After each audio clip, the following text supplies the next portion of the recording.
today I want to share with you some of our ideas for Disney World.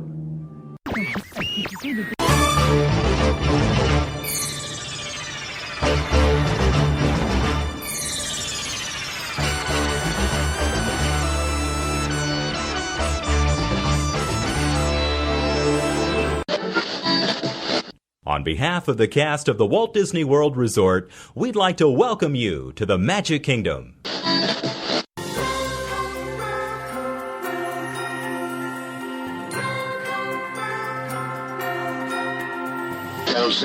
If you believe and wish hard enough, you too will see the magic of Tinkerbell as she lights this evening's performance of WDW Radio, your information station. Hello, my friend, and welcome to the WDW Radio Show, your Walt Disney World information station.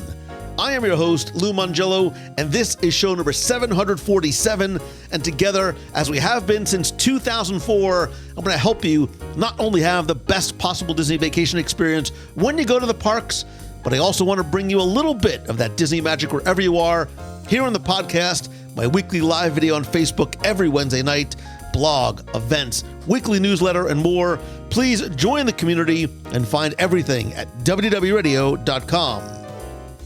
So if you're looking for a reason to visit Disneyland for the first time or an excuse to go back again, this week we share 10 more reasons to visit Disneyland.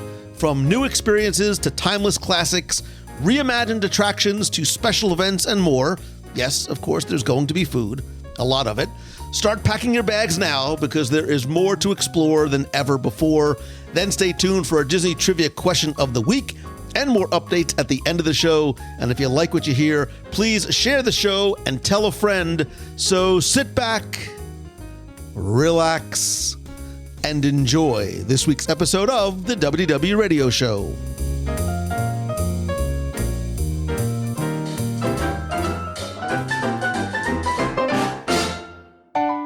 Your attention, please. The Disneyland Limited, now arriving from a trip around Walt Disney's Magic Kingdom. Passengers will stand by to board. Back on show 385 in late 2014, which I can't believe was so many years ago, we looked at 10 reasons why every Walt Disney World fan and family needs to visit Disneyland. And like most episodes of the show, it's evergreen, meaning that even though it's a few years old, most, if not all, of the reasons that we gave are not only still true, but compelling on their own. But as time has passed, changes have occurred. And with change, sometimes comes loss, but I think often most times, especially in the case of the Disney parks, there are incredible new additions and more reasons than ever to visit, whether you're looking to go to Disneyland for your very first time or go back to the parks. And one of the parks in question is where it all began. And so this week, we're going to venture back to Disneyland and Disney California Adventure as we explore and examine 10 more reasons to visit Disneyland. And joining me on this adventure, like the Griswolds, it's going to be a quest for fun, and in my case, snacks, is a new guest on the show. He is Mr. Daps, the founder of dapsmagic.com, and as you'll see on his YouTube channel, always sporting his signature trilby and bow tie. Mr. Daps, welcome to the show. Thank you so much for having me. It's great to have you. We've known each other, and I was trying to think about this before we started recording. We've sort of known each other for a long time from events, but this is the first time on the show. I don't even remember how or where we ever first met and started talking. I could actually tell you that, and it's the Tiki Room, and you were, I think, live on your computer walking around with it open, and I had a friend named Andrew who was the host for the Tiki Room that day. Oh my gosh, and yeah. He absolutely loved you, and he's like, you got to meet Lou. And so he dragged me over, and we had a very quick encounter. And at the time, I never really connected all of the dots, and I was like, oh, that's cool. He's from Florida. And then years later, I think it was a D23 Expo when we were at an opening press preview or something, when we actually started talking more. So, wow, this blast from the past. I remember Andrew, and he had a unique like username or nickname. I don't remember what it was. I think it had something to do with the Cubs, didn't it? I'm trying to remember. It was, to show you how long ago it was, I was walking around broadcasting from my laptop with a 3G card and a webcam on top, and got some odd looks, not just from guests, but from cast members, probably from security as well too. But it shows you how long, ago. I mean, this is probably, 2007, 2008, 9, somewhere in there. That'd be my guess. So, yeah. Wow. So, we've met, we've spoken and sort of, hit it off and got along very well at events. But I'd love for you to share, not just for my own education and edification and benefit, but for the listener as well. I'm a sucker for an origin story. So give me sort of the quick Reader's Digest condensed Cliff Notes version of the Mr. Daps origin story. Absolutely. So I did not grow up in Southern California. In fact, I grew up visiting Southern California once every couple of years if I was lucky. And you'd get your one day at Disneyland while you were visiting, and we'd stay in the Disney Vacationland campground. And it's some of my favorite memories growing up, but they were only a couple of times, less than a handful. And so then when I grew up, I discovered California was a place you could live. I moved out here. I thought that was awesome. I didn't really know what I was going to do, but I knew that I wanted to be somewhat close to Disneyland. Turned out it was 100 miles away, and that was fine. And then movies started coming out, new attractions started coming out, and the internet was kind of starting to really blossom at the time. And so I started searching for more information about Disney and Disneyland and all of this stuff. And I discovered Yahoo groups. And from Yahoo groups, we ended up making our own Yahoo group. And my little brother, I think we had 100 members within like a month. And it was literally a bunch of Disney fans who knew absolutely nothing, but sharing their collective littleness of like, oh, I know a little bit of this, a little bit of that. And there just wasn't, Wikipedia and all the stuff we have today. And so within about a month, we had 100 members of the Yahoo group. And my little brother's like, well, we need to make a website. And at the time, I don't know that I even really knew how to use a search engine. Like, it was very brutal. And there are copies of the original version of the site, and it makes me cringe looking back at it now, and thank goodness for progress. But so we started it in 2004, and then like a year or so later, somebody from Disney reached out to us, and they're like, hey, do you want to come down and see this thing at Disneyland? And we were just kind of doing things without a plan and having fun with it. And so we started getting invited to media events, and things kind of have organically grown over the last 18 years now. And it's always been kind of one of those fun side things that you just do with your friends, and we really enjoy doing it. And we have our web shows and puppets and all this crazy stuff. And oh yes, but about a year ago, it was just time for a career change, and I was feeling the urge to really give this thing a ride. And so I jumped in, and a friend redesigned our logo, which was amazing for him or by him. And I love it. And it just seemed like all of the stars were aligned to just go for this thing. And so for the last year, I've been living, breathing, having fun with Disney and positive stuff on Daps Magic. I love it, man. I love the story, and I love that taking of the leap of faith to do what you love and the positivity that you do too. And we were talking beforehand, and I admitted to you, I'm like, I don't know what DAPS actually means. I'm like, am I allowed to ask you, or is this like some sort of super secret? So for anybody else who's wondering what DAPS actually means and how sort of DAPS Magic, the word came to be. Initially, in 2004, it stood for Disney Annual Pass Holders. We are now Magic Key holders here on the West Coast. So Disney Annual Pass holders don't make a whole lot of sense, even though I do have a pass for Walt Disney World. And so I was with a bunch of people at Christmas a year or two ago, and my dad actually came up with this idea, and he's like, why don't you make it Disney and positive stuff? Because that's what you are anyway. And in the moment he said it, like something went off in my brain. I was like, well, duh, that's totally it. And it's one of those funny things too, because in the moment he was like, oh no, that's a dumb idea. And I was like, no, it's perfect. And so we're leaning into that because that's what we've always been anyway.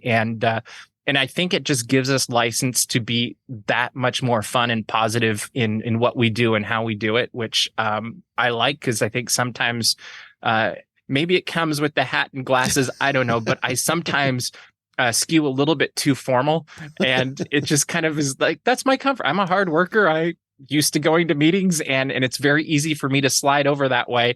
And really, I feel like I'm often at my best when I'm a little bit goofier and having fun with some of the zany things we do. Well, and that's and now I see, right, why we get along. Not because I dress the same way, because I could not pull off that look. Certainly not in Florida in August. But it's this idea of the authenticity and the positivity. New goal for a D23 Expo. But we were saying before, I love the positive spin, and I'm a choose the good, positive kind of guy. So yeah, it all makes sense. And I am super excited for this because we just spent some time together in Disneyland as part of the fall favorites and festivities and some of the new things that just opened very, very recently over the last couple of weeks. And that's sort of what helped prompted the idea, because there is so much new stuff, especially since I did the show about the 10 reasons to go. So I thought it'd be fun for us to sort of just go back and forth. We have not discussed our lists with 10-ish more reasons to go and visit Disneyland. And we were saying before we started recording, like, I'm curious what's on your list. Well, I'm curious what's on your list, and we'll see how much overlap, if any, is going to be there. So you are my guest, and the floor is yours. What for you is what's the first thing that came to mind, or sort of the first thing that was on your list when you think about a reason for somebody, whether they're a Walt Disney World fan or have never been before, to go back to Disneyland? Well, the first one, I'm assuming a lot of people come up with, but I just think it absolutely has to be on the list. And when you go to Disneyland, especially that first time you go to Disneyland, but I think about this every time I walk down Main Street, is you are walking where Walt Disney once walked. You're walking through the dream that continues on and continues to grow and develop and expand 60 plus years later. And you get to ride on his fire truck. And there's something very special about getting to see, oh, this is where that picture of Walt was taken. Oh, this is where he was sitting, with Mickey Mouse on the fire truck. Or this is where he'd peek out the window up there. Like I've been very blessed and gotten to go to his apartment above the firehouse. And there's something very magical about getting to just let yourself kind of absorb the atmosphere around you and let yourself think, imagine what Walt might have been thinking. Imagine what Walt would be loving about. Like, I love to think of the expansions that Disneyland's had over the last few years. And I can just imagine, kind of like my grandpa used to do when he'd see Fantasmic, his imagination would spark and you could see his eyes light up. And I can totally imagine Walt doing the same thing as he walks through like Star Wars Galaxy's Edge or watches something like Fantasmic. And that to me is probably my favorite thing to think about every time I walk into the park, and seeing the trains. Like Walt loved his trains. I love the trains too. And that was literally the first thing when we decided on this topic. I was like, well, Walt. So I love it. I do. I love that, because I think sometimes, especially if we're going to talk like the old men in the room, like for a newer generation, that it starts to get farther and farther away from Walt, the man, sometimes they lose sight of the person, right? And I love things like Disney 100 and the exhibits and the Family Museum that really helped sort of connect or reconnect us to Walt. But I agree with you. I think that there's something special about all the parks, but there's something extra special about walking into Disneyland, especially if we're walking into Disneyland for the first time and seeing those places and looking up at the apartment. Like, I still get that feeling. I get those weird little butterflies. And even if I'm by myself, the sort of grin sort of comes across my face, because I do think about the impact and the effect that this one man had, not just on me as a fan and me as a person, but every, the tens and hundreds of millions of people that have walked through those gates. And, say what you will. I still think that there's a lot of Walt left, especially in Disneyland. Even the way that it feels very much like a small town when you walk into Disneyland. And I feel like that's almost a little bit of Walt's spirit living on. And that's literally a physical thing that Disneyland was built this way, and it would be very hard to change because the size of Main Street's always going to be the size of Main Street, I assume. And but I just love that vibe that continues to live on and really showcase his story. Yeah, and it's why the classic attractions remain classic. Like those ones that Walt's handprint is still very much present and apparent on. Mm-hmm. Yeah, but now I feel stupid about what my first one is because, this was so sentimental and meaningful, and it's Walt. That is not the first thing that I thought of. So I'm going to give you the most honest Lou Mangello answer because it fits in all the things that I genuinely love. And it's San Francisco Square. I know you mentioned Walt Disney and all of the emotion and the gravitas that Walt brings. And I mentioned San Francisco Square, but I'm a huge Big Hero 6 fan. It's one of those movies that I've watched countless times. It's the one that I'll put on sort of in the background. And so when I heard that this was getting converted over, I was very, very excited. I went in before the event. I went in like a day and a half early just because I knew I had a lot to eat. I knew that there was a lot to do.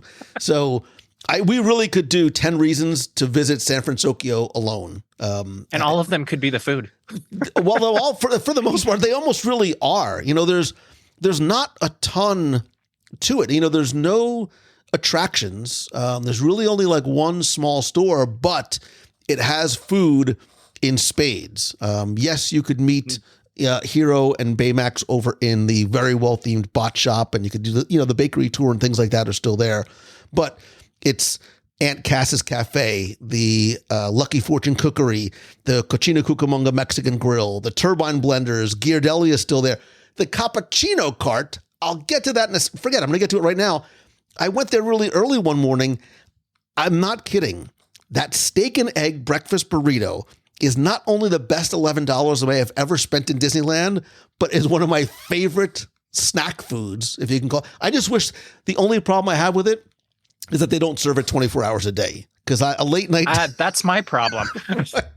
Like if there was some way to like grab one on the way back to my hotel, but I think the food options are exceptional. Aunt Cass's has dishes inspired by Japanese cuisine, including the soups in the freshly baked Bowden Bakery sourdough bread bowls.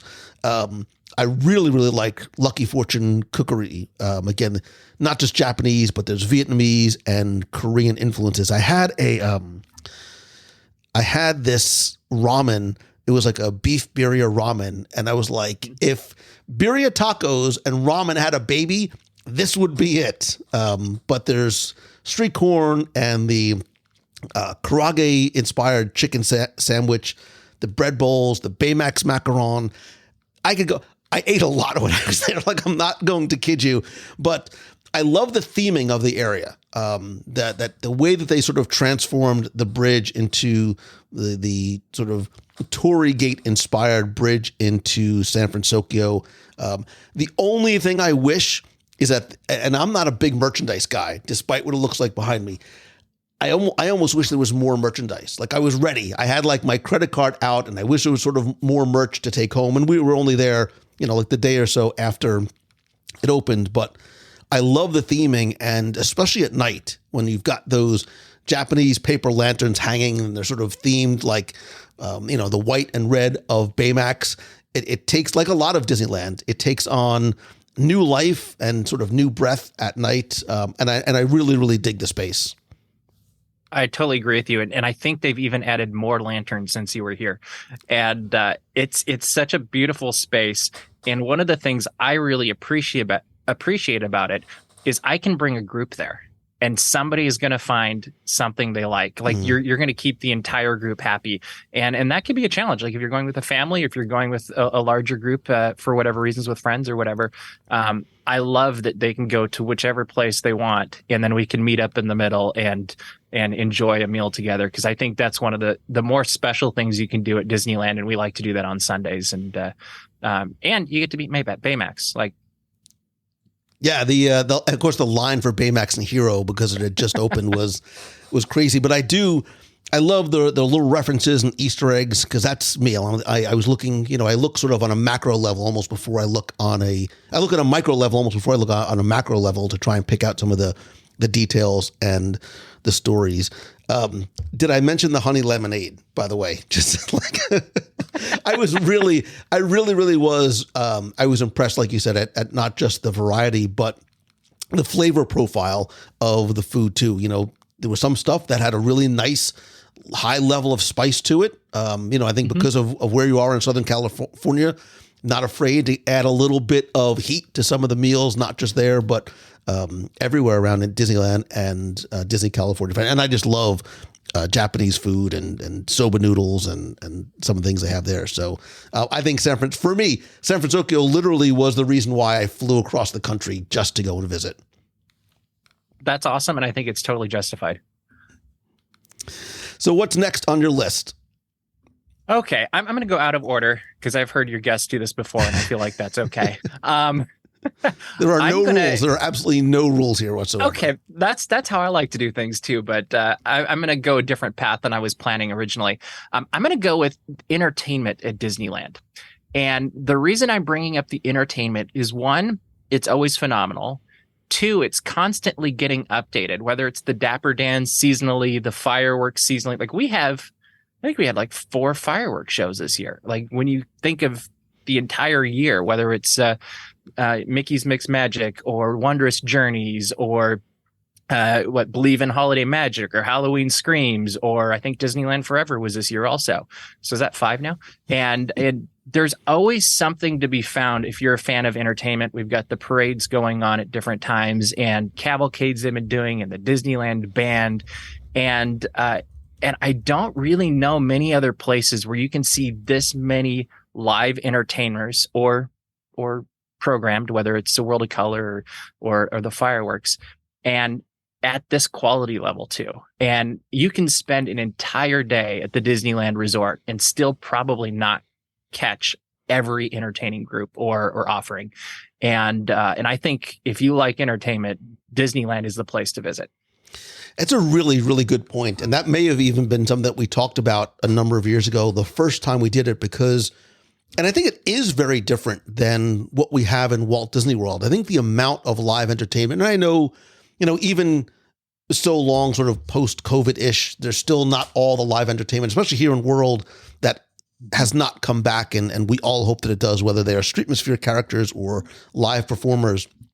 But even on this past trip, there are so many, I think for me, because I'm not a Disneyland local, there's surprise and delight moments. Like when Five and Dime comes out in Disney California Adventure, I literally stop what I'm doing or I will follow them along because I love this, I love that type of music. I love that sort of vintage, quirky jazz and sort of razzmatazz music. I love the costumes. I love the energy that they bring to that section of Disney California Adventure.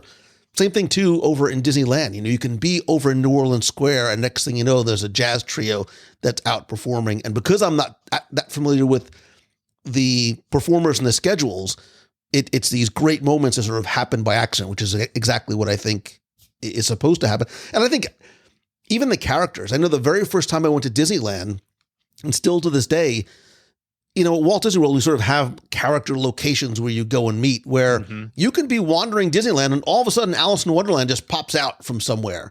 And there's not a huge line, not necessarily like this formal meet and greet area, but she or he could just be walking around or grab a child by the hand and take them to an attraction. And I love that. Like, I love these like amazing entertainment moments that just happen that are not necessarily often the distance on a stage somewhere, but on the ground right in front of you. And I just add to your Alice in Wonderland thing is a lot of people I don't feel like know that they play musical chairs almost every day at the piano on the end of Main Street at officially Refreshment Corner, as we locals call it, Coke Corner. And it's one of the most charming thing is to watch the Mad Hatter and Alice play musical chairs with the piano player and a bunch of little kids right there for, 20 minutes, a half an hour, whatever it is. And absolutely charming. I love that. And now I have to go and look for that. And I love the fact that it's around food. So I have a reason to sort of sit there and wait. Double win. Yeah, I will get to the food. I'm desperately trying not to make all of my things about food, even though the second thing on my list was about food. So I too will I'll go somewhat out of order. But let's stay sort of in the spirit of the season, because I love Halloween. I'm a 7-year-old kid trapped in a slightly older body. I do. I really, really like Halloween, and I've always loved Not So Scary Halloween Party at Walt Disney World.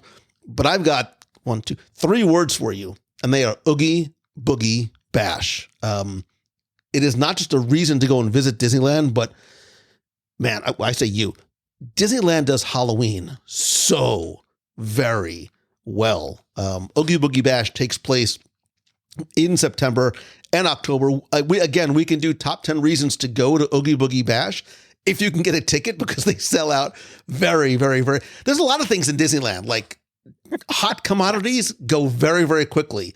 Popcorn buckets, I'm looking at you. Breakfast chimichangas, I'm also looking at you, but they go very, very quickly. But there is I don't even know how to put it. Both events are not so scary, but there's a little sort of edge to Oogie Boogie Bash that I love. Like, I love the treat trails and the trick or treat show and the parade. Villains Grove and the Redwood Creek Challenge Trail are so amazing, and the parade is absolutely spectacular. I'm not honestly really a big character guy, but I became one at Oogie Boogie Bash, because you don't just get to meet some characters that you would necessarily expect to sort of see, but you also see ones that either I've not seen before or are relatively like obscure. Like we see characters from Kingdom Hearts, and Lotso is out there. Agatha Harkness has been there on the treat trail as well. It's one of those things that I needed to go do it again because I wasn't able to see and do everything while I was there. And that's not a complaint.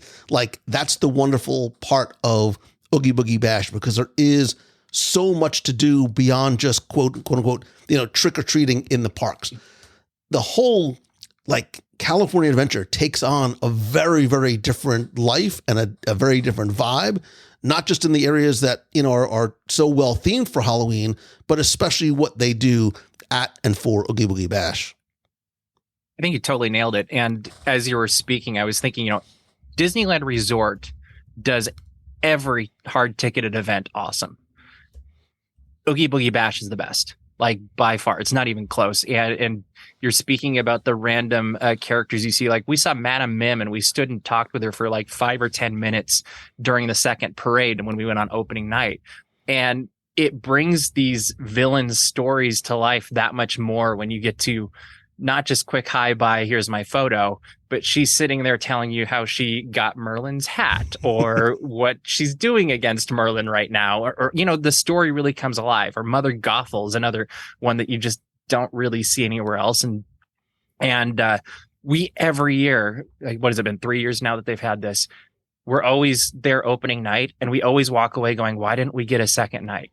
Because it's exactly as you said, is we know all the tricks. We know how to, make sure that we're in the right line at the right time and cover everything as much as we can. And it still is just oh, we got to go back. That was so cool. And I totally agree. It's one of the best things I think Disney offers anywhere. So I'll put you on the spot. What is okay. What's the pro tip, right? What's the one sort of overlooked thing, the must do, the secret tip to sort of either maximize your time there, or the thing that, the people don't necessarily talk about, but is a favorite part of specifically Oogie Boogie Bash for you? Well, I would say that's a split question. Is the pro tip is don't get in the longest line first, because quite often towards the end of the night, the line will shorten, and then you can sneak in and you don't wait an hour for a certain character or something. Adding to that, the one you really want to do, get in line during the first parade, because that will be the time where it shortens a little bit. And then for the thing that you absolutely can't miss, I think for us this year was Judge Doom. And that's where it's so cool with Oogie Boogie Bash, is every year there's something different, or, you get your new surprises, and they really do keep you on your toes, because you don't know who's coming back or who's going to be a new character that's found in the party. And and also bring your own bag, because they always give you too much candy.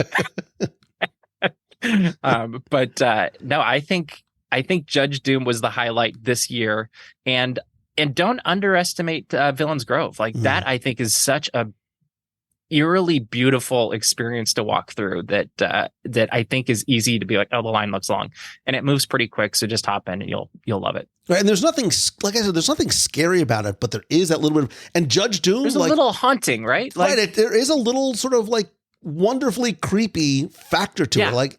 But you're right, Judge Doom, out of left field, right? It's not like, oh, we need to sort of promote, Roger Rabbit coming back. No, it out of left field, relatively obscure-ish character you wouldn't expect. Mm-hmm. But I saw some videos of, him with the dip and this. Yeah, really, really, really well done. Really like it. I totally agree. Now I'm upset I didn't get a chance to go this year. I'm trying to can I sneak in? Can I somehow sneak a trip over and get a ticket? Because it's the tickets aren't. I think they run from about $130 to $160, $170, somewhere around there, something depending like on that. Yeah. I mean, the real trick is just being fast enough on the day they open up, because it seems like every year they go faster and faster.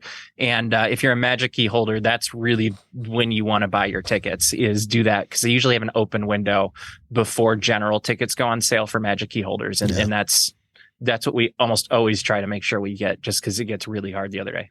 And the one thing I will say too, when I did go, I don't know if it was last year, I think I went, I didn't feel like they oversold the event. I never felt like, oh, what am I paying all this money for? Because the lines are so crowded and the crowds are so thick, you can't watch the parade, you can't do this. I felt like there was a lot of people there, but not so much that I didn't get the value for my ticket. Because sometimes you go to events, not necessarily even just meaning Disney, but let's just say that there are some other Halloween themed events that happen in other parks, other places, where it's just, very hard to get through. It's very, very hard to get through. We saw two houses. That's great. So yeah, they do a nice job of keeping it at a level that's manageable, so you can enjoy the night and not feel like you've missed out on everything. Yeah. All right. What is next on your list? All right. I think I'm going to steal one from you if I had to make a guess, but I'm going to say Avengers Campus, just because I really find, and this kind of goes back to the character thing, is it is such a dynamic and fun area to visit. And you never know exactly what you're going to see. Maybe it's Black Widow fighting, or maybe it's Doctor Strange doing wonderful magic, or Spider-Man flying high over the sky, which I love watching people kind of walking by as he's about to do that and looking up, not realizing what's going to happen. And then he suddenly is flying over the roof line. And you can see it from all over an Avengers Campus, which is a blast. And the attraction's great. But I really think, and the food, I really think it's the land itself is such a fun place to watch the characters live and interact with each other. And then also with the guests, or recruit as they call them. And then also, Guardians is a great ride as well. And during Halloween, it has better. the overlay. Yeah, it's even better. It's described as a party and a ride, and I love the fact that it's a completely new experience when you do go in the fall. I'm a huge Marvel fan. I love Avengers Campus. I do think it is a destination reason to go. I'm also a monstrous Spider-Man fan, but I will tell you that my favorite part of Avengers Campus, I know, if you're listening, you're like, oh, he's going to say Pym Test Kitchen because it's That's Lou. where I thought you were going. Or it's going to be the shawarma cart. It very well could be the shawarma cart. I'm not going to lie. I may or may not have eaten dinner, then grabbed a shawarma, brought it back to my room. It doesn't matter. This is who I am. the thing that I really, really love is the Ancient Sanctum. I love the Doctor Strange show that takes place, especially when you go like at night and it's like wonderful lighting and sound effects and smoke and fog effects. It's like fun and it's accessible and you're literally like sitting there right there on the floor. Like you're almost feel like you are part of the show. And I love the fact that,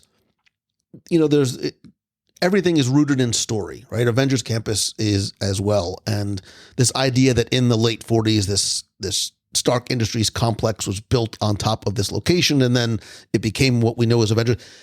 But you can go through with that mindset and sort of piece together pieces of the origin story of Avengers Campus and how it was this Stark Industries complex. And it is full. It is replete with like wonderful, fun Easter eggs. And as many times as I've been, I still always feel like I find something new. And you're going to find someone new quite often as well. Like through the couple of years it's been open, we've seen Elsa Bloodstone last Halloween, which was amazing, and Werewolf by Night and Wanda and all of these amazing characters that just keep you guessing on what's coming next and what you're going to experience next, which I love because I think it just makes it very repeatable. And that's great if you're a local, and it's also great if you're from out of town. And I get people messaging me all the time like, hey, do you think so-and-so is going to be there in July? And I was like, maybe. And some of them you can be like, yeah, I would guess you're probably pretty safe. And then other ones you're like, they might be gone tomorrow for all I know. Because it's wonderfully unpredictable in some of the things that they do there. That's it. It's the unpredictability other than, and I love this, how quickly they're able to leverage. So if something premieres on Disney Plus, there's a good chance that the next day, that new character, that new costume is going to be in Avengers Campus. But you're right, the unpredictability of who's going to be where, what, like going there and seeing Moon Knight or going there and seeing Werewolf by Night, like characters you will never see any other. Again, I'm not a character person, yet I find myself sort of following them around as you see them and seeing where they're going or what they're doing and watching how they interact with guests as they're just sort of, sort of kind of sometimes like leisurely just walking around. And I remember like they're living there. They're living. And because of, the multiverse allows for a lot of a wide spectrum of storytelling because you can have these characters existing in the same time, in the same place. Mm-hmm. And did we mention this? I'm not sure if we mentioned the shawarma. I'm not. So I'm taking it that's your favorite food in the land. I really like the shawarma, like a lot. That's fair. I'll get to snacks. I promise I'll get to snacks. All right. So I won't go. I have a food destination that was very, very, very high on my list. I'm sure it's on yours as well, but I will follow your lead and I'll actually go over. I'm going to go from Disney California Adventure over to Disneyland and the reimagining of Mickey's Toontown, which debuted earlier this year with new experiences. And it seems like, I don't know why, it seems like bigger and like more open. And I love this Centennial Park with the different play areas. I only had a chance to sort of walk through in the evening one night, but it's this wonderful like symphony of sights and sounds. And like there's a lot going on in this very family friendly area that was built with young children in mind and a lot of interactive areas, but there's a lot of stuff for adults to do as well. Like in Centennial Park, they've got these water tables for sort of different sensory experiences, but at night it comes to life at night. It was just gorgeous at night.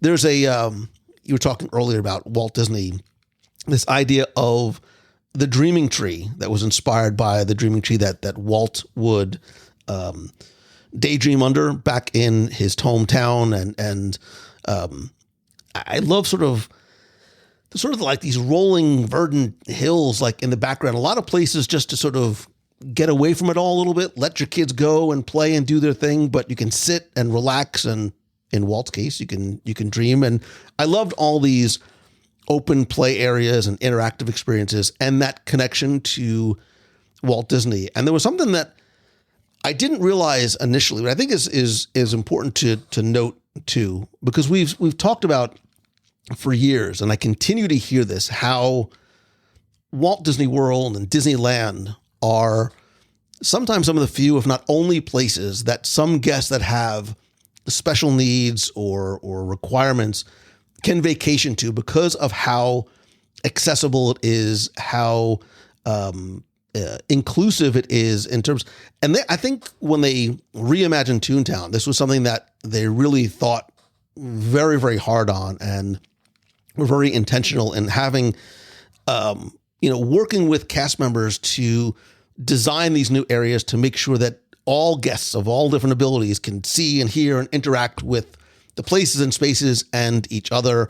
Disneyland Resort has this thing called Enabled. It's a Disney Business Employee Resource Program to promote respect and appreciation for people with disabilities. And they helped provide insights to reimagine that land. And even like in Goofy's house, like you see, I think it's so important for people to see themselves like in places. And if you look in Goofy's house, there's a little woodchuck that's using a wheelchair, right? Something that you didn't sort of normally see in the Toon world. But even as I noticed, you can see that, all the curbs are gone. There's a lot of different wheelchair accessible areas and Braille integrations and things like that.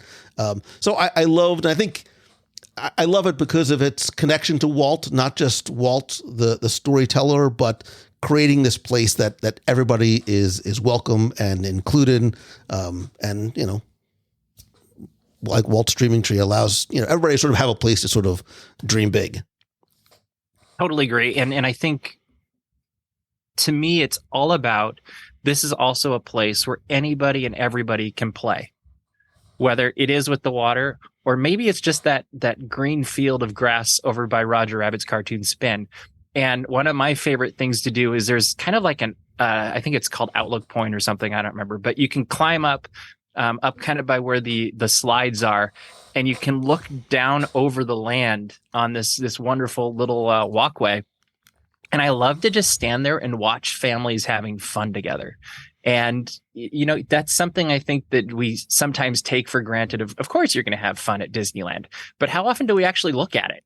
Like how often do we watch it play out in front of us and see those happy moments of, grandpa wrestling with his grandson in the grass, or maybe, coming up to the water and touching water for the first time. It sometimes looks like where there's that tentative, like, do I really want to touch this? Is it going to be cold? Is it going to be hot? I don't know. And just watching these little moments happen. And I think that's what they did really well with Toontown, is they created a space for magical moments to happen with the entire family. Or maybe it's just the kids if mom and dad are tired. There's benches, thankfully, there too. And but they did a really great job of creating a space for moments for everybody to have fun and play together. And I'd be remiss if I didn't say that while Runaway Railway, the attraction, is a near mirror of the one in Walt Disney World, the queue and the story of Runaway Railway there is very different. And I love the fact that they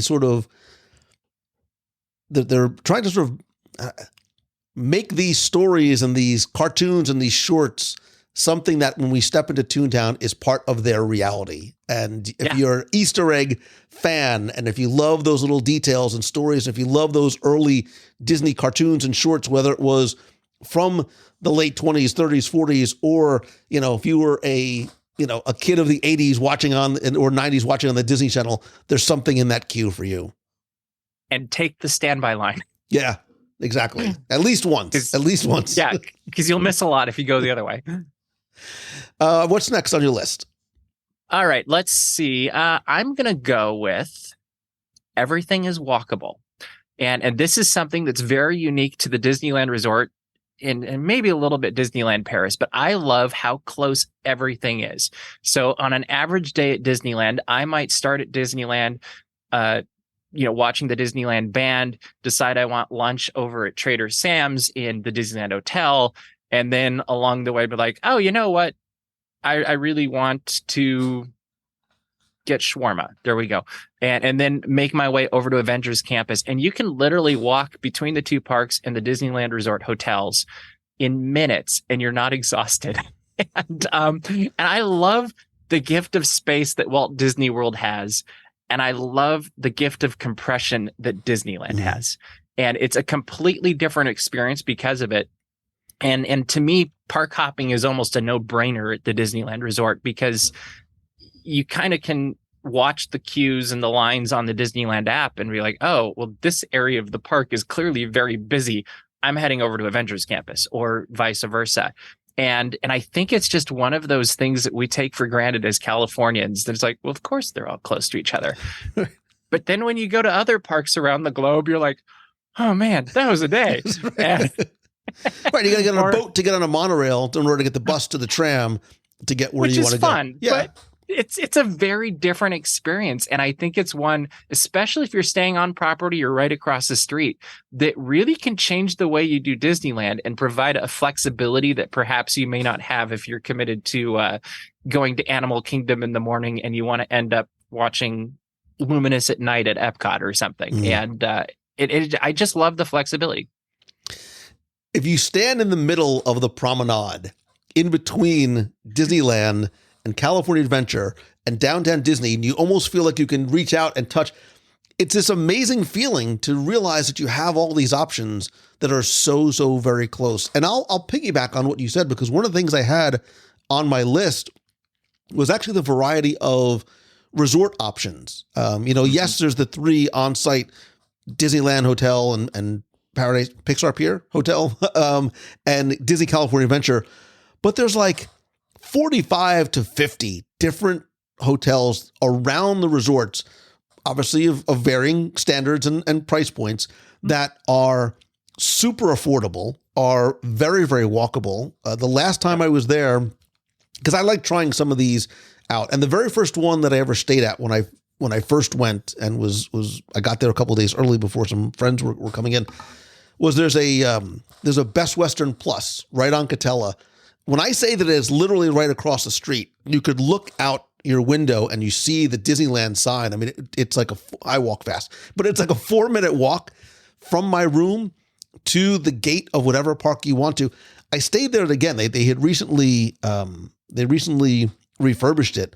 And again, especially for somebody like me, who I'm not in my room very often. Like, I need a shower and a bed just for a couple of hours because my time in Disneyland is limited.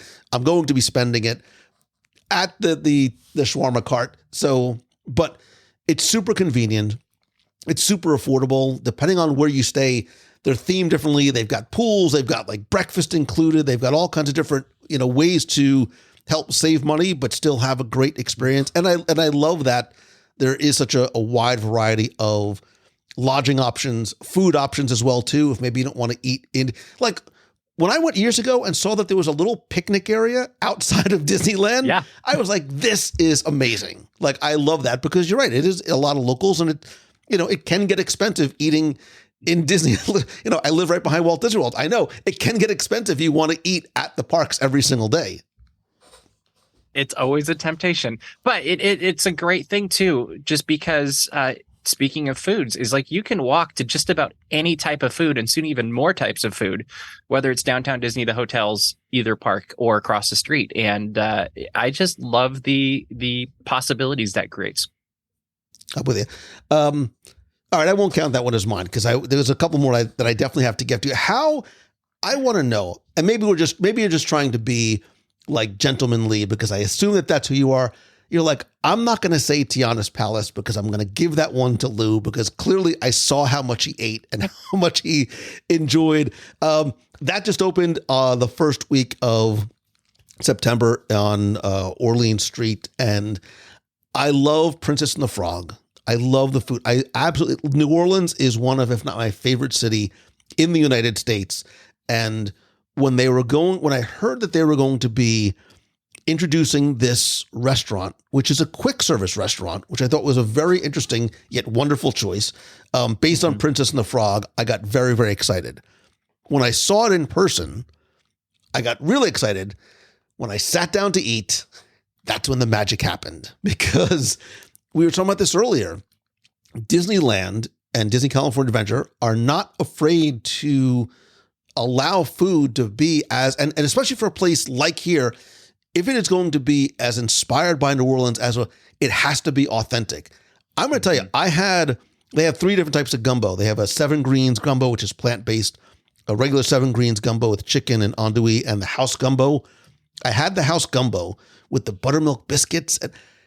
It's probably the best gumbo I had outside of New Orleans. It had the heat. It had the spice. It was absolutely fantastic. But they have, half chicken. They've got muffaletta sandwiches and po' boy sandwiches, shrimp and grits, kids menus. But I love the fact, first of all, I love the details inside and a lot of some of those little Easter eggs and nods to the film. But I loved where it is. It obviously fits perfect into the theming of New Orleans Square.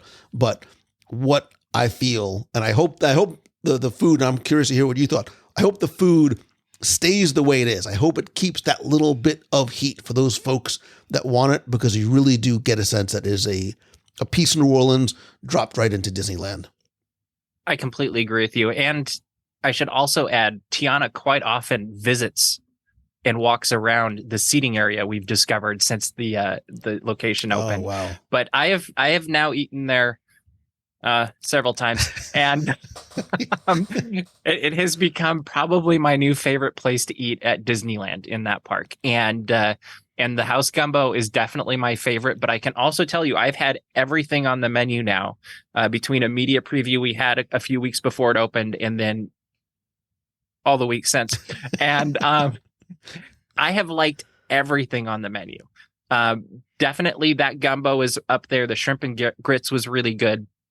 And I really hope you're right. And I hope they keep the spice in that house gumbo, because that is the dish I've gone back to. It's kind of almost become a comfort food to me, which has been weird with the temperatures we've had recently. Because normally I'm more of like, hey, let's have cool weather and this type of comfort food. But it is like, if you get the gumbo, you get the cornbread, and I love that chicory cold brew. Yeah. To me, that is like, I have been sending people over just for that, and you can mobile order it. So like, you're good to go. And did you have the beignet, the icebox, the lemon icebox pie? Yes. Phil? Oh, Yes, I made a huge mess with that. It is delicious, but bring your napkins. I have not mastered how to eat that gracefully yet, but someday I'll just keep trying until I do.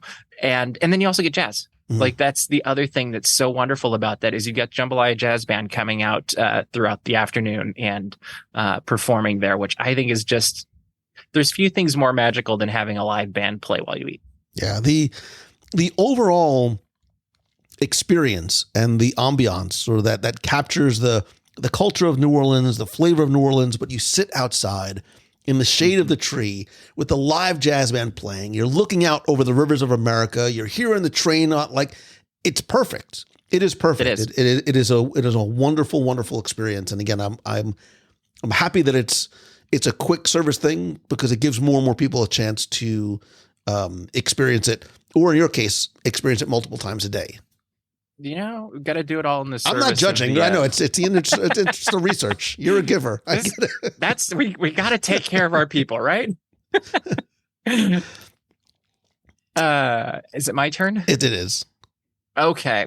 Well, I'm going to go to perhaps one of the most obvious ones, but I also think it's one of the most iconic, and that is the Matterhorn. And Disneyland has the distinction of having the only Matterhorn, and I feel like it is an experience that every Disney fan needs to try at least once.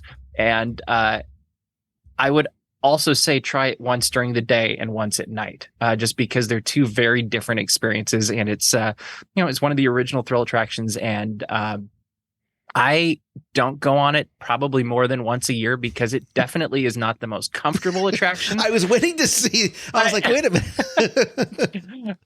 I was like, I don't have a back problem, but if you do, I would probably negate everything I've just said. But there is something, like, you have to go on it at least once a year, because you're getting this very unique, bumpy experience with you got the abominable snowman yelling at you all the way through the thing. And the ultimate way to experience this, and it's happened once or twice in my life, is if you can do it on a night where it's not closed because of fireworks for whatever reason, and you can see the fireworks going off while you're going down the mountain. And that is just one of the most magical things too. But seeing all of Tomorrowland at night is great from that perspective. And since we don't have a Skyliner anymore, that's the way to do it. I agree with you about every part of that, including that it's a bit of a rough ride. But it's very much like Space Mountain at Walt Disney World. Like I kind of put the two of them in the same category. I'm going to give the bumpiest ride in a Disney park to the Matterhorn. But you're probably right. But I love the connection to Walt, right? When he was doing Third Man on the Mountain, was sort of inspired to create a Matterhorn. I love the fact it's the first tubular steel roller coaster and the connection to the park's sense of nostalgia. It's great for pictures. And it's great for pictures. But I'll see your Matterhorn. So since I need to try and have something that's not 100% food related, the next one on my list is an attraction. And it's one that I hope does not come to Walt Disney World. I love having different attractions in different parks. It gives you a reason to go, and it gives you a reason to go back. We heard at Destination D23 recently of some changes and some updates that are coming to all the parks at Walt Disney World, including one, Indiana Jones. I hope that the Indiana Jones and the Temple of the Forbidden Eye does not get mirrored over in Walt Disney World. I love having that specific to Disneyland and a reason to go. I know that the tracks are exactly the same, Dinosaur and Indiana Jones, but it is a completely different experience. With the cavern of bubbling death and the temple and the music and the Easter eggs and the Eye of Mara. Like the first time that you ride it and you go into that cavernous section of the attraction, it feels, you forget that you're in a show building. It just feels so massive. I love the story that's told there, whether you're a fan of the first films or the last films. It doesn't matter because it's a completely new storyline.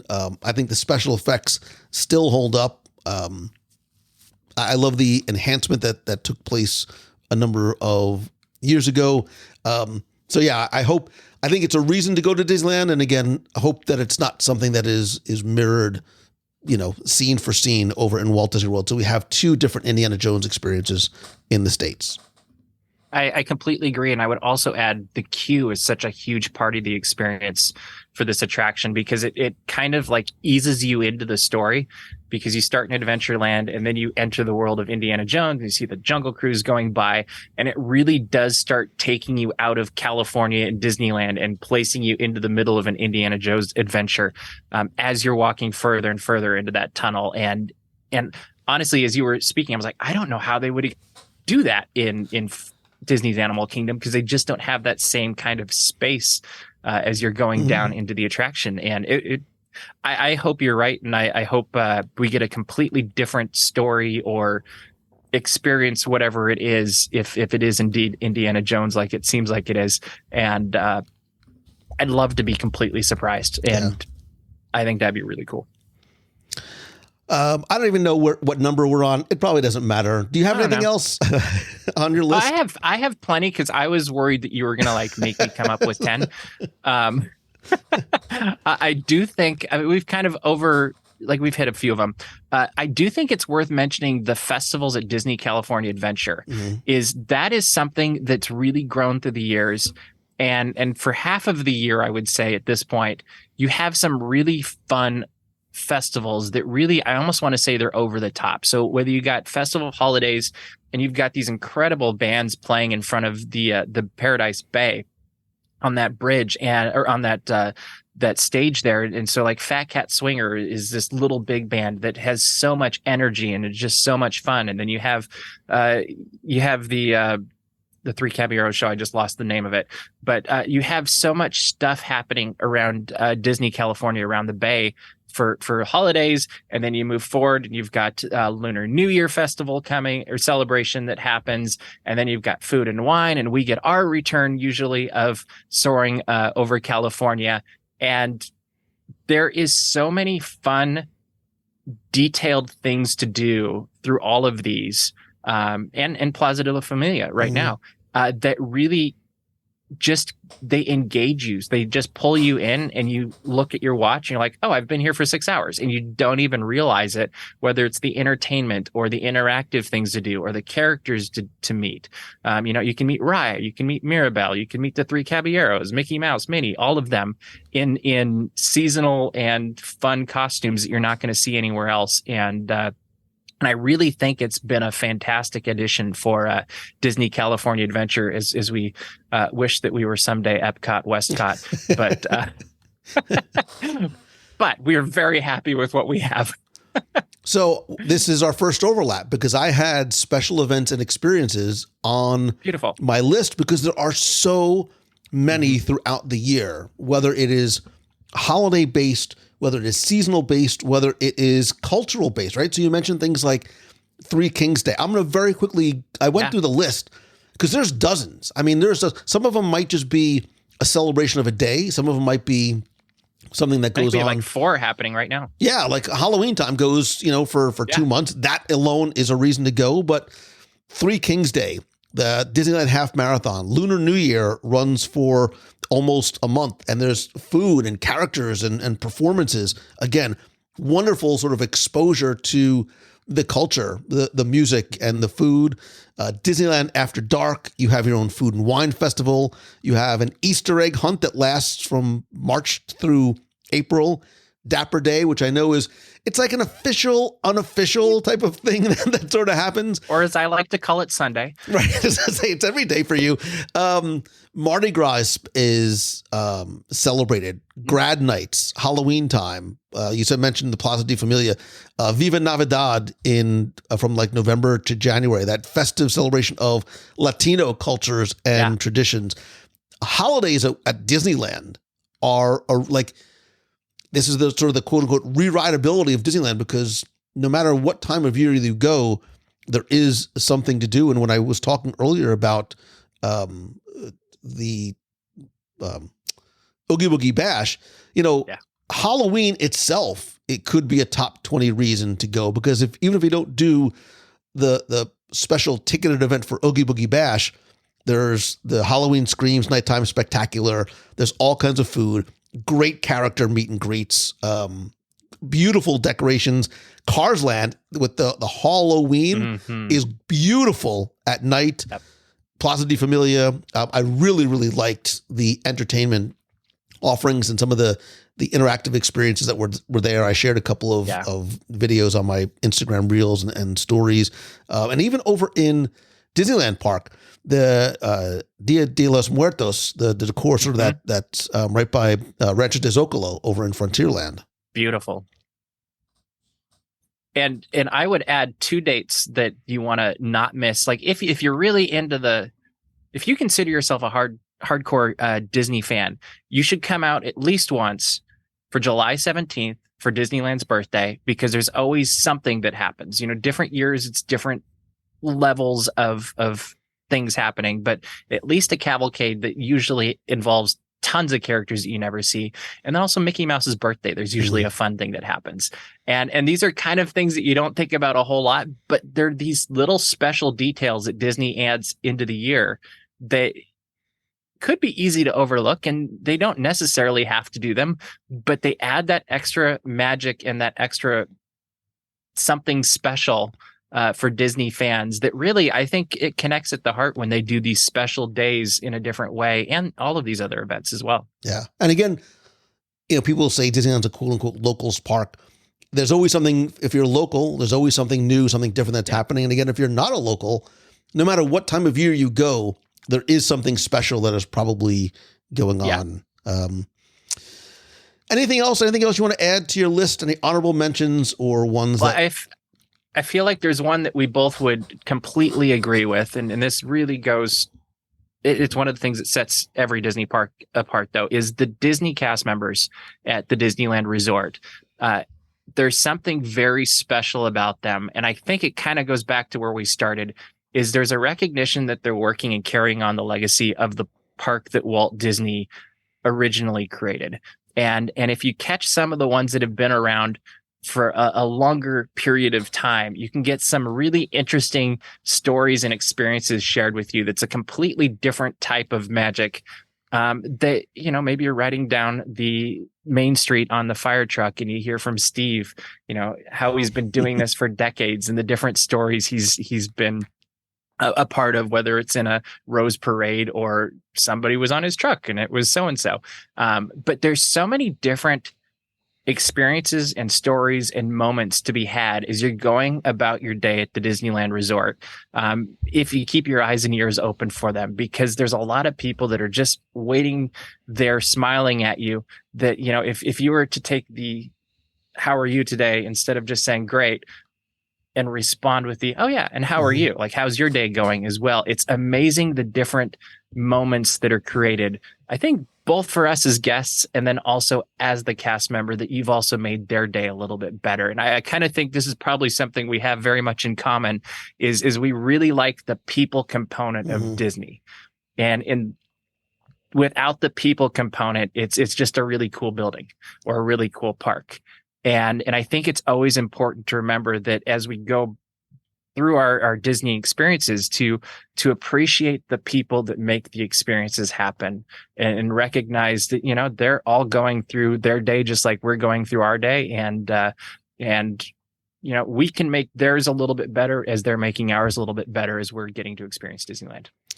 So you were either very like-minded or you're reading my notes, because one of the entries on my list was just 2 letters. It was CM, right? It was absolutely about the cast members. And again, this could be a very long road to go down, but how many times have we shared an experience that we've had, or heard somebody share an experience that they've had at Disneyland, California Adventure, Walt Disney, and it involves not, wow, this attraction was great. It involves a cast member story, right? An interaction that they had with the cast members, the way that they are enabled and empowered and encouraged to create these simple, memorable magic moments. I talk about this all the time, especially like when if I give presentations about customer service, I talk how important the cast member roles are and some of the little things that they can do that become stories that are ones that we take home, that we share. The reason why we go to these parks is not because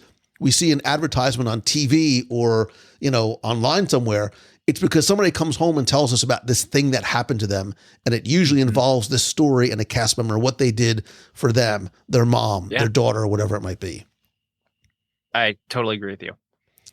See, now I got to follow up the cast members with like something completely ridiculous. Well, I almost went the connection to the 1964 World's Fair, but yeah. All right. So there's a few other things I have on my list, and I'll mention one very quickly, and then I'll end with the last. One of the things I really like about Disneyland, and I as almost a research experiment for myself, but now it's something I want to do. They have so many great different tours and events that you can do at the park. I always enter on the right, I leave on the right. I know it's weird, but we all have our little Disney traditions. We all know it.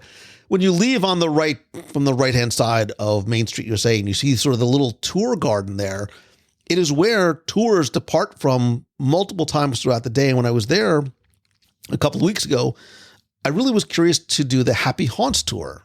And it was like $93 for a 2-hour tour. I won't spoil it, but I loved it. It was this deep dive into the history of Halloween and Halloween tales that are sort of specific to Disney and experiences. And one of the I'm not a photo guy. One of the photos we took was like worth the price of admission. I was like, I can go home right now. Should I guess I can spoil it. Go for it. One of the first things you do before your tour departs is you take a photo with 2 of the hitchhiking ghosts that are right out of the attraction, because right now it's the Nightmare Before Christmas overlay. So you're taking a picture with a lantern and the ghost. You're like, oh, this is just super cool.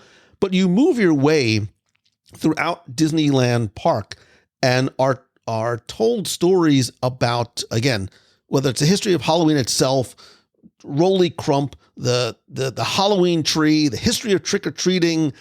And from what I understand, this tour changes every year. So it's a new experience for guests.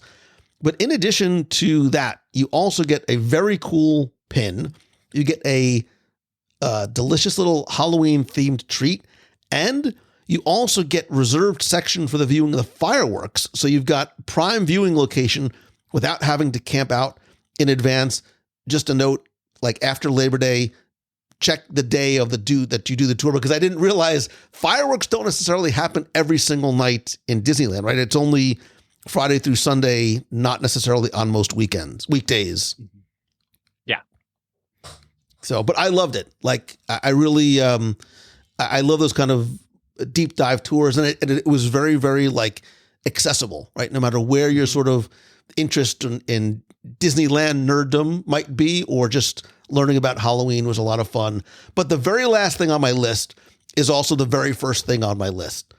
And I'm sure when we did the first show 9 years ago, this was on my list. But Disneyland, you continue to make Walt proud and over-deliver on one of the most important aspects of any Disney vacation. And it is, of course, I'm sorry, the food is so good at Disneyland. I'm hesitant to say this out loud, but does Disneyland do food better than Walt Disney World? Possibly. I know that's like heresy. I think the food in Disneyland is exceptional. There are some places, whether they are sit-down restaurants or counter service, that I just like. Lamplight Lounge. I love Lamplight. Sitting out over water, looking at Disney California Adventure. My love of the Cozy Cone knows no bounds, and it is a must. Like it is much like a chimichanga and a corn dog, only from the Little Red Wagon. A Cozy Cone, the chili con carne, is a must do. Like I don't care how full, how fat I am, I need to have one before I go. Bengal barbecue, I absolutely love. The Tropical Hideaway has become one of my favorite places in Disneyland. It's nestled in between the Jungle Cruise and the Tiki Room, and it's got this sort of backstory behind it as kind of being this rest stop for Adventureland locals and travelers. But the bao buns and some of the special offerings and the unique Dole Whips. They have a chili mango whip. It's a pineapple and mango swirl with chamoy and mango and chili lime seasoning, which might sound weird. It is absolutely amazing. But you're sitting outside and you've got the Jungle Cruise behind you. You've got the sounds of Adventureland. You may have a little tropical serenade of your own from a displaced tiki bird. But the food and the experience is great. And, you know, I can sort of just go down the list because Disneyland and Disney California Adventure continue to deliver on the quality, the variety, and the flavors of food throughout the park. You can go on a food adventure. Like you don't even do attractions are just things you do in between meals. It's just things to do occupying the time in between carts. And, you know, like I said, the addition of San Francisco just turns that up to 11. I completely agree with you. And I think we have gotten really spoiled, especially this year, with the food that's been introduced to the Disneyland Resort. And that's one of the reasons, like, we keep going back to Tiana's, is the food is just so good. And, you know, I was there for a bachelor party a week and a half ago.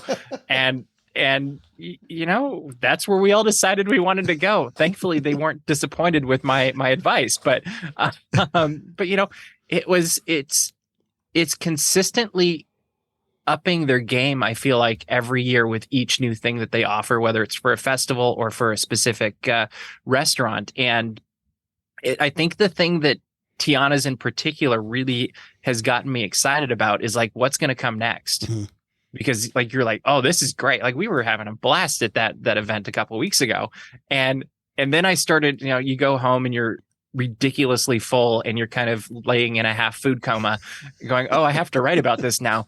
And then my brain just started wandering around. I'm like, we got new stuff coming. Mm-hmm. Like what's going to be next? Like, and that's an exciting place to be, I think, as a Disney fan is whether it's with the restaurants or the attractions, there's a lot to be excited for as we're looking forward.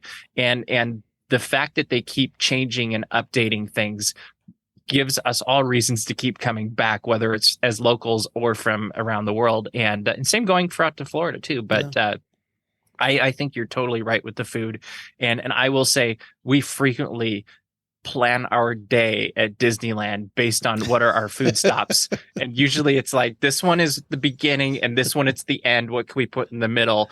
And then we'll throw in, some entertainment and an attraction or something in the middle somewhere as well. But it's good stuff. And I will say, utilize mobile order if you can, and kind of plan ahead on that, because sometimes you can find that the window will get pushed out pretty far. And so if you know that, hey, I want to eat at a certain time when you're getting to the parks in the morning, just plan that out ahead and get your spot in line, or virtual queue, I guess you could say, so that you can eat when you want to. Yeah, because I mentioned sort of your love of pop. When I was there, they were just releasing popcorn buckets that had the longest lines of any attraction in the park. But I didn't realize, too, there are certain items that are like super hot tickets. Like if you don't get your breakfast chimichanga over in Frontierland, at first you're not going to get one because they sell out super quickly. And the same goes for the walk-ups for some of the restaurants too. You mentioned Lamplight, and then I'm thinking of Carthay al Fresco. If you don't get into the virtual queue fairly early in the day, sometimes that if you didn't have a reservation ahead of time, you just might not be doing it that day. By the way, I did not get a breakfast chimichanga, and I was devastated. Are they that good? Are they really as good as they say? You know what? I'm not a morning person, so I'm a cup of coffee guy. If they sold them in the afternoon, I'd be like, yes, I need. Because I love the regular chimichangas. So, well, next time I come out, we'll have to pick a place to eat, and we'll have to do a live dining review. Because now that I know that you're a food guy too, yeah. Again, I'll have to make it. And I will actually get up early in the morning. And if you want to do the breakfast one, we can do that though. It does not have to be breakfast. I won't. I'll graze early in the morning and just sort of prepare my body for what's to come in. I will do whatever's needed. But I love the point that you made, and all the parks are like this, World too, but really in Disneyland, how there's one foot very, very firmly planted in the past, and the sense of nostalgia and sentiment is rooted in the park, and it remains that way, but it is always changing. It is always being updated. There is always something new to experience, whether it is your first time or whether it is your 100th time, which is why I wanted to look at 10-ish, 17. I don't even know how many we actually ended up doing, but there's a lot of reasons. Maybe somebody will count. To go or go back to Disneyland. Mr. Daps, thank you so very much for doing this with me tonight. You create all kinds of great content online. Tell folks where they can find you. Well, I would just go to dapsmagic.com. That stands for Disney and Positive Stuff. And from there, you can find our YouTube and social media and everything else. And we just love Disney and have fun covering it. Perfect. And I'll put a link to that in the show notes. Thank you very much again for today. This was a lot of fun. Wait, last question. You mentioned this earlier. I'm going to put you on the spot. You talked about, Walt and his love and how he would see. If you could take Walt Disney World anywhere in Disneyland or Disney California Adventure, where would you take him and why? Today. Oh man, there's a selfish answer, then there's the selfless answer. The selfish answer would be, I want him to drive me around Disneyland in his train. Because that would be amazing. The selfless answer, though, is I would love to take him into something like Star Wars Galaxy's Edge and see through his eyes the first time he saw it and see that imagination spark, light up, because I just think he had a vision for where this was going, and it was huge and probably bigger than we could ever imagine. But I think people have stood on his shoulders with their own imaginations and done the exact same thing. And I think he would really appreciate that and love that. And I think that would be incredible. And choose your new place, but that's the one that I tend to fall back to a lot. I like it. All right, bonus question. Where would you take him to eat? Oh, well, this week I feel like it's all about Tiana's Palace, but yeah, I think it would be that. Like, I think if you could line it up, because right now you're getting Tiana walking around, you're getting the food, you're getting the jazz, you've got the train, you've got the Mark Twain going by and hearing that whistle, and you've got, the realization of the Haunted Mansion as it came to be right there across the way. And I think that would be something very special for him and would just be a fun meal. Great answer. I dig it.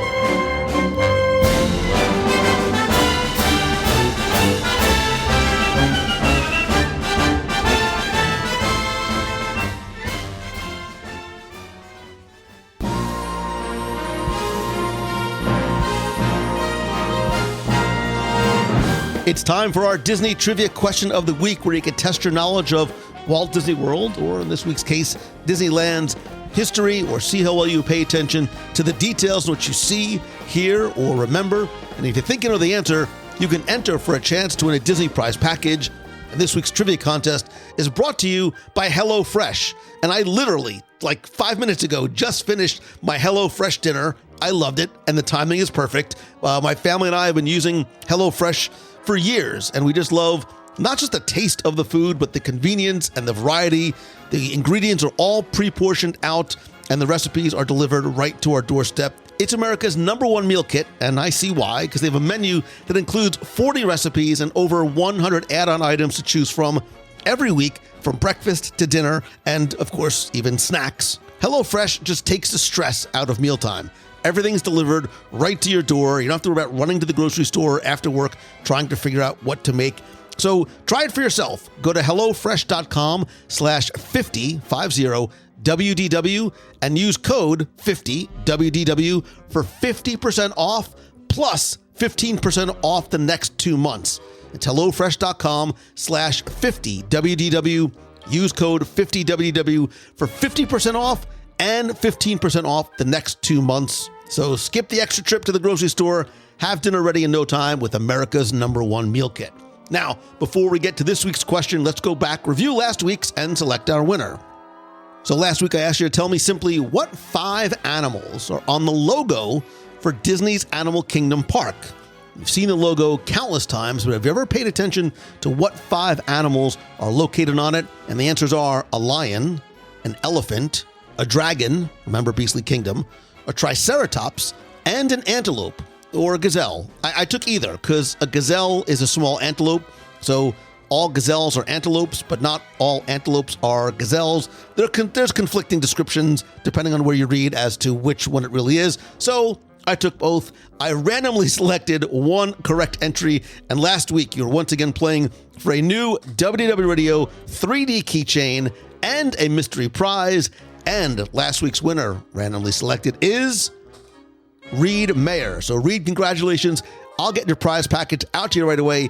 If you played last week and didn't win, that's okay, because here's your next chance to enter in this week's Disney, not Walt Disney World, Trivia Challenge. So as long as we're talking about Disneyland, let's stay in Disneyland. There was a lot of conversation about food and snacks. So tell me, what popular snack was invented at Disneyland? I'll give you a hint. It's a snack that's very much not exclusive to Disneyland and is also a personal favorite of mine. Not that that will necessarily help you with the answer, but just a little bit of useless information. Anyway, you have until Sunday, October 1st. Happy birthday, Walt Disney World, at 11:59 p.m. Eastern to go to WDWRadio.com. Click on this week's podcast. Use the online form there. And this week, you'll once again be playing for a WDW Radio keychain and a mystery prize. So good luck and have fun.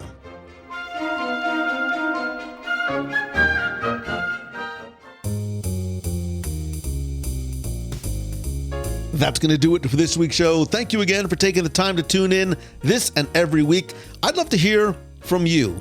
What's your favorite reason to visit Disneyland? Whether it's the reason you want to go for the first time or the reason you want to go back. What attraction, show, sense of nostalgia snacks are fine too. Come be part of the community and conversation over in the WDW Radio Clubhouse. It is our fun, friendly, family-friendly community over on Facebook at wdwradio.com/clubhouse. You can also connect with me on social. I am at Lou Mongello, basically everywhere. If you have a question you'd like me to answer on an upcoming show, you can email me, lou@wdwradio.com. Or if you have a comment, question, or a hello from the parks that you want to share on the show, you can call the voicemail at 407-900-9391. That's 407-900-WDW1, and I will play it at the end of the show. Speaking of community and family, because that's what you are part part of my extended family, whether we have met yet or not.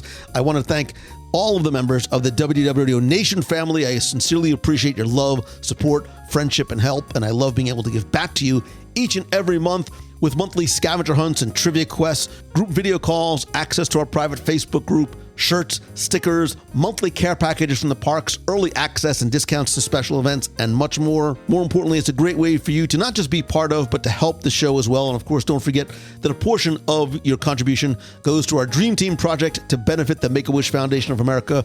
Thanks to you, we've raised more than $550,000 to help children and their families that have life-threatening illnesses have their wish come true and take the trip of a lifetime to Walt Disney World. I want to thank some new and longtime members of the Nation family, including Kelly, Kirby Lewis, Justin, Marnie Raimondo, and Jason G. If you'd like to find out how you can become a member of the WDW Radio Nation, visit wdwradio.com/support. And of course, as much as I love connecting and talking with you online, nothing beats a handshake and a hug. So check out our events page at wdwradio.com/events or at facebook.com/WDW Radio. I'll be announcing our next meet of the month in Walt Disney World soon. But coming up, we have our WDW Radio Night at Jollywood Nights on Monday, November 20th, our 5-night Halloween on the High Seas cruise on the Disney Magic, October 21st through the 26th, 2024. That includes a visit to Disney's Lookout Key at Lighthouse Point. We also have our first cruise on the Disney Treasure, a 7-night Western Caribbean cruise, February 8th through the 15th. You can find out more and get a free no obligation quote by going to wdwradio.com/cruises. And of course, whether you're coming with us on one of our group events or to Walt Disney World, or like we talked about this week, out to Disneyland, please go and visit mousefantravel.com. They are my exclusive travel provider, as they have been for more than, I think it's 17 years now, because it's who I use. More importantly, it's who I trust, not just because they will help you secure the best possible prices, but the level of personal care and service that they give each and every one of their clients. You can visit them over at mousefantravel.com. And oh, by the way, don't forget, their services are completely free to you. If you're looking for a speaker for your next event, conference, or school, maybe about the Disney difference and integrating lessons from the Disney parks and Walt Disney about customer service, or if you're looking to launch, grow, or monetize your personal business or brand through one-on-one coaching, weekly mastermind groups, or some of my momentum events, please go and visit loumongello.com. And as always, my friend, and you are my friend, whether we have met yet or not, all I ask is that if you like the show, please help spread the word. Share a link to this or your favorite episode on social, and please rate and review the show over on Apple Podcasts or Spotify. I want to thank a recent Apple Podcast reviewer, Rich MC, who says, "What a show. Honestly, this podcast has filled a void in my Disney-loving life. Lou's done such a beautiful job with the podcast that, ironically, I think the company that we all hold dear to our hearts could learn a lesson from." Wow, thank you. Could learn a lesson from him. Now, this statement will seem extremely hyperbolic, but it's been a long time since a charismatic, down-to-earth, dare I say, Uncle Walt-type character, wow, Rich, has fed the lovers of classic Disney with news and updates about our favorite place the way Lou does now. As you can tell, I don't read this ahead of time. God knows you can't get this stuff on television. We crave this information, and this is absolutely the best source for it. I listen every week. Well done, Lou. You've made Jersey and Seton Hall proud. Rich, wow, thank you very much for that, man. I really do appreciate you and those very kind words. And to you, my friend, who has been so generous with your time and allowing me to spend and share my love and passion for Disney with you, thank you so much. None of this happens without you. I hope the show put a smile on your face, was a bit of a welcome distraction, and then I get to see you Wednesday night, 7:30 p.m. Eastern for WDWRadioLive.com.